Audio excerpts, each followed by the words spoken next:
तो गोपाल भाई, थाली सज रही है, सब सब्जियां जैसे नॉर्मल घर में बनती हैं वो सब बन रही हैं कि दिक्कत आने लगी?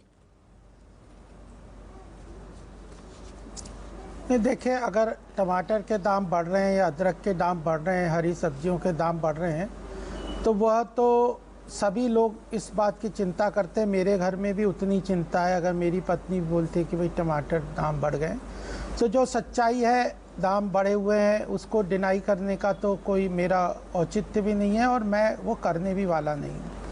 आपके फैक्ट में कोई कमी नहीं है, लेकिन जो प्रॉब्लम का सॉल्यूशन है या उसका कारण है या उसके सॉल्यूशन की तरफ जो सरकार काम कर रही है, उस चीज़ को बताना बहुत आवश्यक है। आपने कुछ बातें कही संदीप जी कि सरकार एक्टिवली काम कर रही है और वह कई जगह से प्रोक्योरमेंट करना है, विदेशों से भी इंपोर्ट करना है, उन सब चीज़ों में सरकार एक्टिवली काम कर रही है।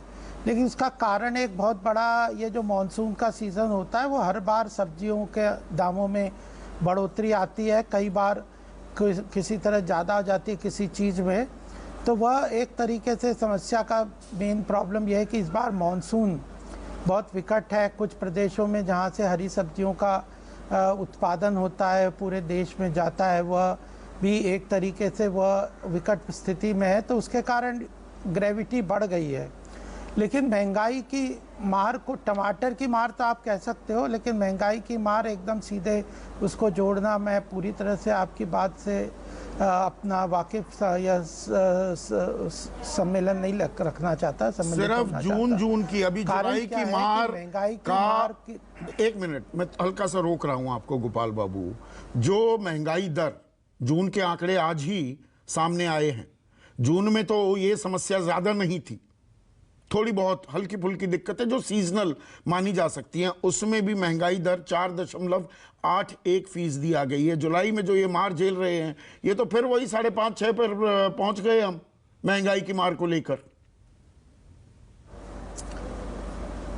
नहीं, तो जो आरबीआई की महंगाई की दर का जो रेंज है, उन्होंने कहा है कि 4% का टारगेट है, ±2%, यानी 6% उसकी महंगाई की मार की अपर लिमिट आरबीआई की है। लेकिन इसका मतलब नहीं है कि मैं कह रहा हूं कि महंगाई की मार आम जनता को नहीं हो रही है। सरकार उस पर काम कर रही है, लेकिन ओवरऑल इन्फ्लेशन को भी हमें देखना चाहिए और उसमें यह भी देखना चाहिए कि क्या कारण है। एक तात्कालिक कारण है, एक लॉन्ग टर्म कारण है। और तो सरकार किस लिए होती है? से यह बात 9 साल से आपकी सरकार है, इसलिए मैंने ऑपरेशन ग्रीन का भी जिक्र किया।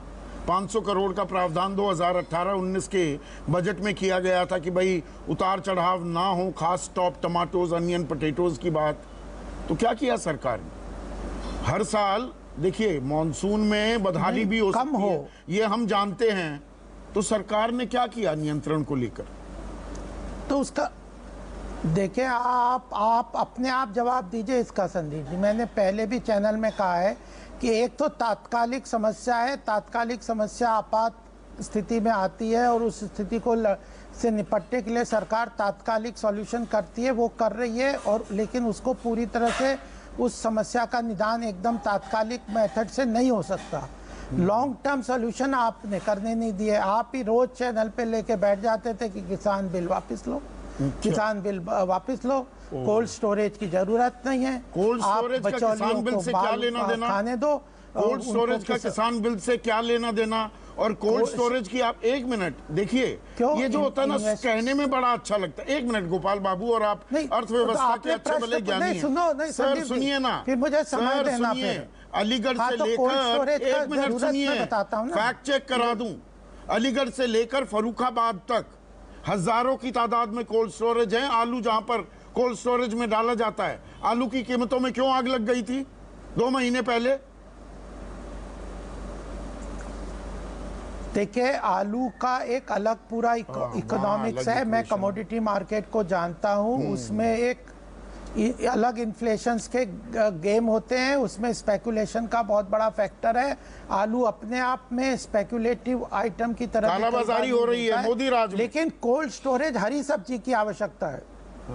नहीं, कालाबाजारी नहीं हो रही, स्पेकुलेशन। जो जो फैक्टर है कोल्ड स्टोरेज की, आपने कहा क्या आवश्यकता है लेना देना। अरे किसान अपनी चीज को कोल्ड स्टोरेज में, हरी सब्जी वगैरह तो पेरिशेबल आइटम है, अगर खेती से लेके जब पैदा होता, आज से आलू टमाटर 3 महीने पहले या 2 महीने पहले क्या भाव था? 10-15 रुपए था, आज क्या भाव है? तो अगर उस समय कोल्ड स्टोरेज बने होते, कोल्ड स्टोरेज में रखा होता और आज उस कोल्ड स्टोरेज में निकाल के किसान बेचता तो उसको कितना फायदा होता। लेकिन आप लोगों ने, आपकी जिद ने और अपोजिशन के अपॉर्चुनिटी की पॉलिटिक्स ने देश में पूरे किसानों के इंफ्रास्ट्रक्चर को खड़ा होने नहीं दिया। कोल्ड स्टोरेज और कृषि बिल आड़े आ रहे हैं, इसीलिए गैस के दाम 1150 रुपए प्रति सिलेंडर हो गए, पेट्रोल डीजल के दाम गिर नहीं रहे, 11 रुपए दूध के दाम बढ़ गए हैं, 12 रुपए आटे के दाम में इजाफा हो गया है, 200 रुपए प्रति लीटर पर खाने का तेल बिक रहा है। ये सब क्योंकि कृषि बिल नहीं आ पाए।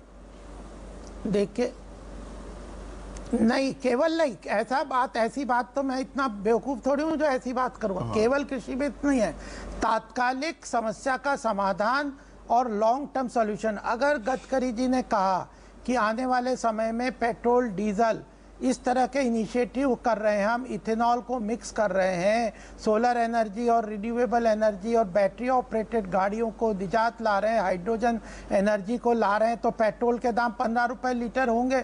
अब उसको आप कहोगे कि आज ही कर दो? नहीं, 2014 नहीं कहूंगा, बिल्कुल कहूंगा गोपाल बाबू। ये होता है ना, ये भविष्य के गर्भ में घुसकर को प्रोजेक्शंस बड़ी अच्छी लगती हैं। 2014 में भी बड़ा अच्छा लगा था जब आपने कहा था अरे एक दे रहा है 75 रुपए प्रति लीटर पेट्रोल, हम 35 रुपए कर देंगे, कर दिया 35 रुपए। क्या हुआ उस वादे का? देखिए, अरे तो जो उस समय का रेट था 2014 का ग्लोबल लेवल पे जो पेट्रोल का दाम था, और 2021-20 और आज 23 में जो दाम था, उसमें कितने क्या फर्क था? और 2014 में $118 प्रति बैरल दाम था, कच्चे तेल का 74 रुपए पेट्रोल बिकता था। आज की तारीख में अब थोड़े दाम बढ़े हैं, वो $60 भी चले गए थे। $60 में भी हम 100 रुपए का पेट्रोल खरीद रहे हैं। हाँ,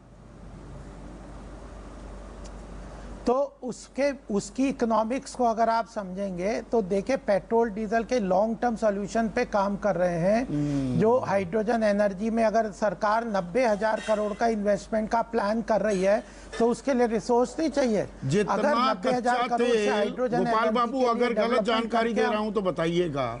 कच्चा तेल जो हम इम्पोर्ट करते हैं, एक मिनट सुनिए ना, टोटल कंजम्पशन का वो 82-83% था।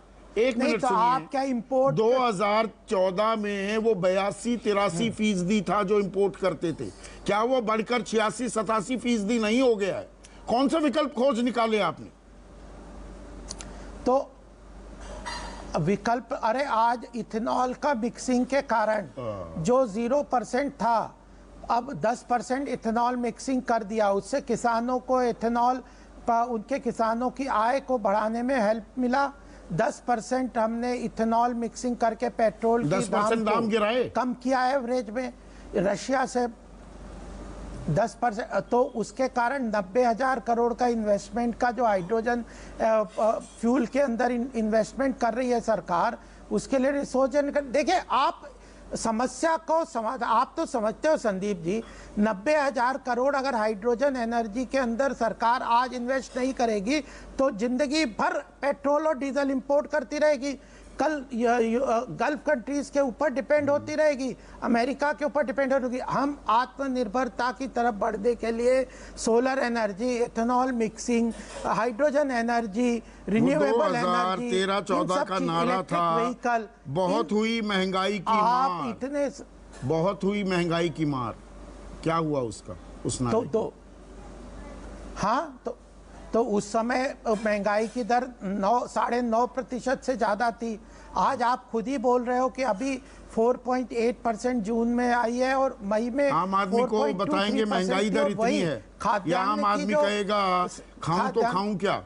तो आप आप टमाटर के दाम बताओगे तो महंगाई दर नहीं, भी मैं तो सिर्फ टमाटर उसी के नहीं संख्या में बताऊंगा। बताना होगा। अगर महंगाई, मैं अदरक के भी बताऊंगा, धनिया के भी हाँ, बताऊंगा, लौकी तो के भी खाद्यान्न बताऊंगा, का- फूल गोभी 200 अदरक रुपए के पर बिक रही बताएंगे। है, वो भी बताऊंगा, ब्रोकली अनाज 400 के- रुपए पर बिक रही है, 200 रुपए पर शिमला मिर्च सब्जियों बिक के रही दाम तो बढ़ है, रहे ये हैं। दाम भी बताऊंगा। हरी सब्जी, हाँ तो हरी सब्जी के दाम बढ़े हुए हैं। मैं तो कह ही रहा हूँ कि हरी सब्जी का इस वक्त कई जो तात्कालिक कारण है, बारिश का कारण है, मानसून बहुत ठीक हैवी है, है, मानसून है, एक कारण हमारे यहाँ है, पे तात्कालिक सब्जी कारण को तो स्टोर करने के है। लिए अगर कोई मौसम की व्यवस्था मार नहीं है। पड़ रही है उसमें